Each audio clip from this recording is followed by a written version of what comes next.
Assalamualaikum, welcome to ব্রিস্টিস calligraphy.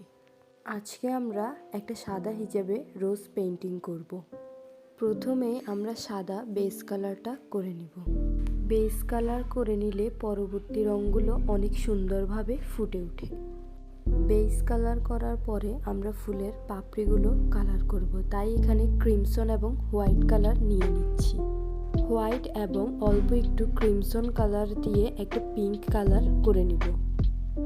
এখন প্রথমে পিঙ্ক কালারটা নিয়ে পাপড়িতে কালার করা শুরু করব। আপনারা দেখেই বুঝে নেবেন কিভাবে কালারটা করছি। পুরোটা কিন্তু পিঙ্ক না, অর্ধেকটা পিঙ্ক দিয়ে বাকি অর্ধেকটা ক্রিমসন কালারটা অর্থাৎ রেড কালারটা দিয়ে দিব। হোয়াইট এবং রেডটা দিয়ে একটা শেডের মতো তৈরি করে নিতে হবে, তাহলে ফুলটা দেখতে অনেক সুন্দর লাগবে। এই দুইটা কালার মিক্স করে কিভাবে আমি শেড তৈরি করে নিয়েছি তা ভিডিওটি ভালোভাবে দেখলেই বোঝা যাবে, তাই ভিডিওটি না টেনে বা না কেটে পুরোটাই দেখবেন, তাহলে আপনারা বুঝতে পারবেন কিভাবে আমি কালারগুলো দিচ্ছি।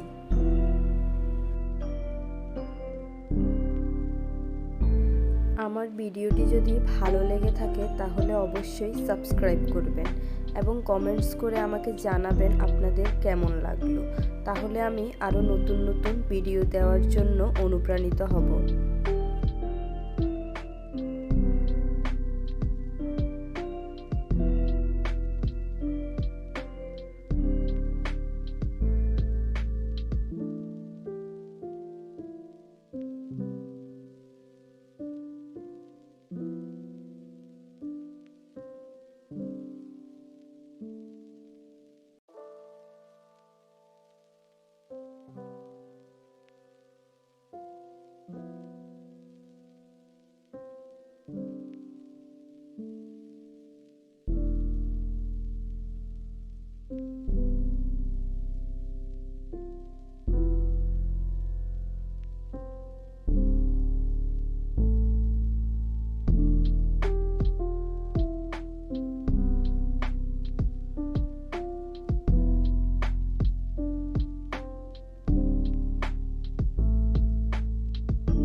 পাপড়িগুলো রং করার পর এখন আমরা পাতায় রং করব। পাতায় রং করার জন্য লেমন ইয়েলো এবং স্যাপ গ্রিন এই দুইটি কালার নেব। এখন স্যাপ গ্রিন কালারটা পাতার চারিপাশে দিয়ে নিব এবং চারিপাশে দিয়ে মাঝখান বরাবর একটু ফাঁকা করে রেখে দিব।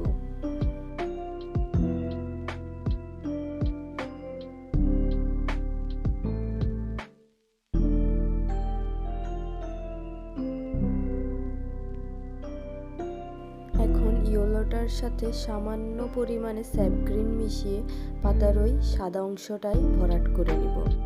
এখন ওই স্যাপ গ্রিন এবং হলুদটা মিশিয়ে একটা শেডের মতো তৈরি করে নিতে হবে, তাহলে পাতাটা দেখতে অনেক সুন্দর লাগবে। ভিডিওটা একটু ভালোভাবে খেয়াল করলে আপনারা বুঝতে পারবেন আমি পাতাটা কিভাবে দুইটা কালার মিক্স করে শেড তৈরি করে নিয়েছি।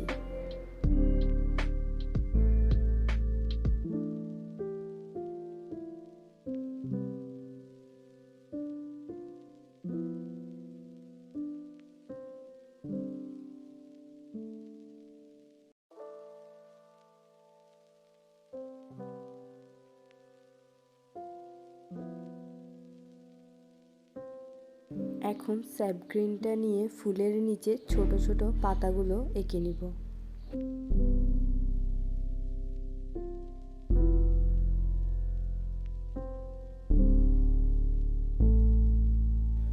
এখন হলুদের সাথে সামান্য পরিমাণ স্যাপ গ্রিন মিশিয়ে ফুলের নিচের অংশ এঁকে নিতে হবে।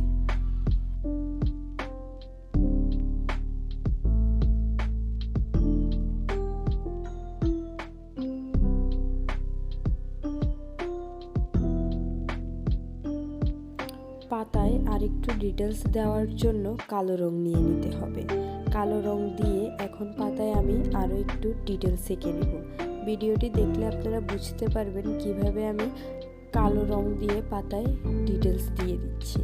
পাতায় ডিটেলস দিলে পাতাটা আরো সুন্দরভাবে ফুটে উঠবে, দেখতেও অনেক সুন্দর লাগবে। তাহলে আজকের জন্য আল্লাহ হাফেজ।